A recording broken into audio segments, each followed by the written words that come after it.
Notre Dame is scared of something. Of what? They're scared of the Big Ten. They are some of the most ignorant, stubborn pieces of shit in college football. And you're telling me they're going to get in the college football playoff because they beat Texas Christian?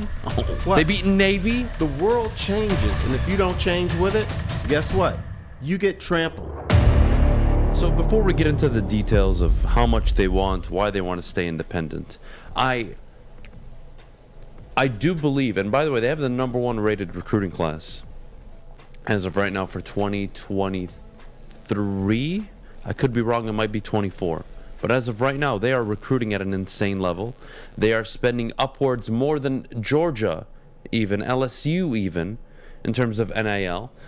Notre Dame's committed to Marcus, their new head coach. And I think they're going to be in a good position. Having said that, I don't believe they will ever achieve what they say they want to achieve without joining the Big Ten. The Big Ten is the perfect marriage.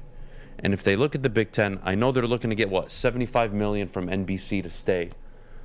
But that's such short-term thinking. In a few years, the Big Ten deals will be done. They're going to renegotiate. And Fox is going to pay roughly $100 to $110 million per university. That'll be the payout from the TV rights deals and the media deals. Right now, it's about 60 to 70. And if I'm Notre Dame, how I'm not jumping on this Big Ten train with USC and UCLA? Again, you want to talk about money? Notre Dame will make more money playing every other year against Michigan to start the year. Make more money playing UCLA every other year, USC every other year, or maybe Michigan every season, since that's a rivalry I think people love to watch. Make it a night game, it's a spectacle. How they don't want to join or are playing hardball to join the Big Ten is beyond me. They are some of the most ignorant, stubborn pieces of shit in college football, in my opinion. I might be very mean right now, but I don't care. Terry? You're probably right, but I think what's happening here is the Nebraska and Penn State factor are happening. Before joining the Big Ten, Nebraska and Penn State were national powers. They were every bit, maybe half step behind what Alabama is now. But how long ago, though, right? Hang on. But when they joined the Big Ten, they were just one of the gang. And maybe Notre Dame looked at that and said, you know what? Yeah, we might get paid, but we don't want to be an afterthought.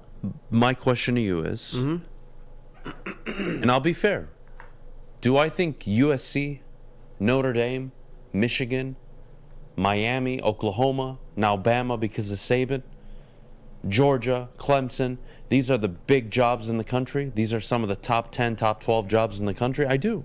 Absolutely. And I do think Notre Dame is part of that.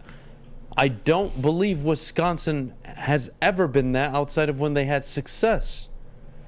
And Notre Dame is still a top program without success. Have they won a lot of regular season games? Sure, but they've made the college football playoffs how many times? It's not like they're there year in and year out and they're competing at the top. They're always just out, but because they're not in a conference. Does USC's brand or its ability to become a super wanted, super needed sports brand, is that affected by them going to the Big Ten and having to compete with a Michigan, Ohio State? I think they're going to be just fine. Would you agree? I would agree with that, but I'm trying to think about the fear factor that Notre Dame may have. But if we agree that they're both top 12 jobs, I believe Notre Dame have nothing to fear. If anything, this elevates them to a new level. And I'm sorry, Notre Dame is a good football program. They are. But the big but is they need to be playing good football teams more consistently, not the ACC schedule that they have, and then a bunch of out-of-conference games that they schedule that nobody cares about.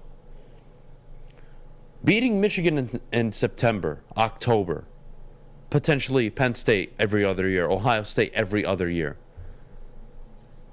What more do you want if you're Notre Dame? Your meal ticket is in the Big Ten. I think they feel their meal ticket is NBC. Yeah. When you look at who are the most influential people in sports, it's not your superstars, it's not your general managers, it's not your club presidents, it's the TV executives. So if NBC is saying, Notre Dame, you got us and we got you, that's pretty powerful right there. What other school can have its own network? Nobody. It's just Notre Dame. Not even Bama's pulling that off. Well, I don't think it's in their interest to. And Notre Dame, again, they're such a secluded group of individuals, such a tight-knit, closed-minded community in the sense of what they are, especially all their alma mater. But Terry, I look at Notre Dame when Brian Kelly took over. Charlie Weiss in 3 seasons had won 13 games. 3 seasons prior. In the first 2 seasons of Brian Kelly, they won 16, 8-5, 8-5. And then they went 12-1, 9-4, 8-5, 10-3. One bad year under Brian Kelly at 4-8. And then 10-3, 12-1, 11-2, 10-2, 11-1. Now you have Marcus Freeman as your head coach. And I think he will continue what Brian Kelly has helped establish at Notre Dame. But it only takes 2 consecutive down years not involved in the Big Ten for all this to go away. Because prior to Brian Kelly, you were 6-5, 5-7, 3-9, 7-6, 6-6, 5-6, 9-3, 5-7. And guess what? They still survived that to become... They did because the brand. And that's why it kills me, because I believe they can elevate their brand by joining the Big Ten. And I think the Big Ten, if I'm honest, do not need Notre Dame. I think Notre Dame need the Big Ten much more if they want to reach the goals that they say they do. Now, if you want to get this nice contract from NBC, be my guest, no problem. I have no issue with that at all.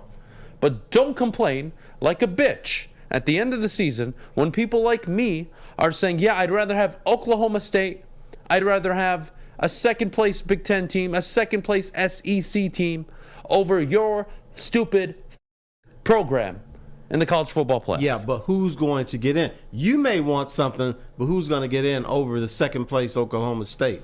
Notre Dame will. Notre Dame will actually get in ahead of a second-place Oklahoma State. It's almost like Notre Dame's its own Oklahoma conference. State, yes, but the Big Ten and SEC, 9 out of 10 times, they will choose the second-place team for the college football playoff over a Notre Dame. That's the reality. Not they're 12-1.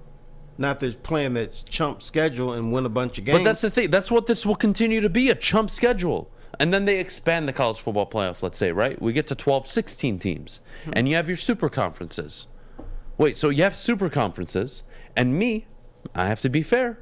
Let's say I'm a Penn State, I'm in Iowa, a Florida, let's say in LSU, and I'm on the cusp. You're going to put Notre Dame in? And I have to play Georgia, Alabama, Penn State, Ohio State, LSU. I have to play all these teams. The 5 games I played this year alone are more difficult than they've played in the last 15 years combined. And you're telling me they're going to get in the college football playoff because they beat Texas Christian? Oh. Yeah, because guess what? They beat Navy? People want to see Notre Dame in a national championship game more than they want to see Iowa. Why? So Manti Te'o's girlfriend, who doesn't exist? That was a long time ago. And then they get blown out by Bama 40-3 in the freaking college football championship Iowa game? Get blown out 40-3. Everybody's going to get blown out 40-3. So you may as well see Notre Dame do it. Now, the other people who are critical in this, and I've always believed this, Notre Dame has what I call a Notre Dame mafia. And these are highfalutin fans who live in the Chicago area. They dictate everything most of the things that Notre Dame believes in. These Notre Dame mafia people don't want Notre Dame in a conference. They don't want them in the Big Ten. So those are the people we need to communicate with. Now, I think Notre Dame and the Big Ten benefit by having Notre Dame in the conference.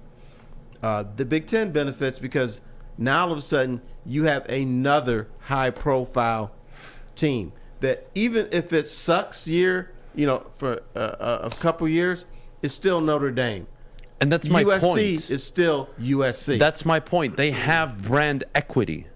Michigan State, what's Michigan State trying to do right now? They're trying to build brand equity. Yes, they want to win football games.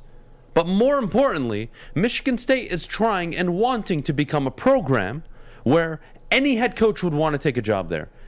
Texas is still appealing even though they've sucked all these years. Miami, the same thing. USC, the same thing. They can attract Lincoln Riley and suck for the last 10, 12 years. No problem. Mm-hmm. That's what Michigan State wants to become. I believe Notre Dame is technically already there. But you allow this super conference to happen, and you're still independent.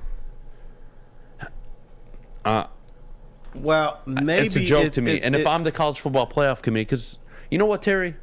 Tomorrow, we'll do this for tomorrow.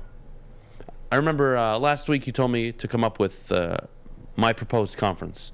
Super conference. Oh, yeah, that's right. And what it would look like and how the committee would work out. I will present that on the show tomorrow to you. Okay. Okay? And I'll explain why it hurts Notre Dame. It doesn't benefit them if they're out of it. Okay? Fair. No, but sometimes tradition, the word tradition can hurt you. Because I'm sure Notre Dame is thinking, this is the way it's always been. We've been independent. And the world passes you by. The world changes. And if you don't change with it, guess what? You get trampled.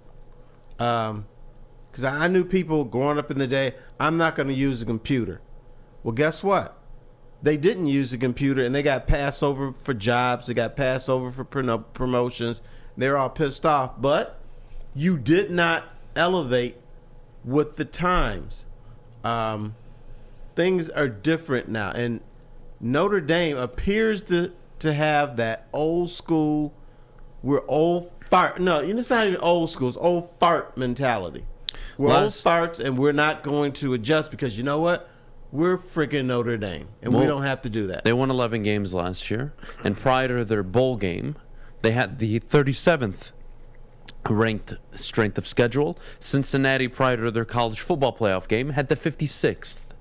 At the end of the year, obviously after they played actual good teams and lost, Notre Dame ranked 21st in strength of schedule, Cincinnati 29th. Cincinnati is closer to Minnesota, and Notre Dame is closer to freaking Iowa, Tennessee, Indiana, Utah, Mississippi State. But don't you think a part of this is the fear factor? Notre Dame is scared of something. Of what? They're scared of the Big Ten. No, they shouldn't be. They shouldn't be, but they are. Check this out. I'm Notre Dame, right? And I think I'm the baddest ass in the country, right? So instead of playing a heavily Big Ten schedule, I'm going to mess around with the weak-ass ACC. They're scared of something. They associated themselves with a conference that's not in their backyard, that shouldn't even be in their wheelhouse. ACC. You ready for this? What? This is their schedule this year. They open up on the road at Ohio State. Thank God. Thank God. Tough game. Thank you. And that'll be one of the highest viewed games of the weekend. Right. If not the highest viewed weekend. Thank you. One of the highest viewed for the season. Absolutely. They play Marshall, Cal, North Carolina, BYU, Stanford, UNLV, Syracuse, Navy, Boston College. Oh. Then they're home to Clemson because of the ACC schedule, right. Okay?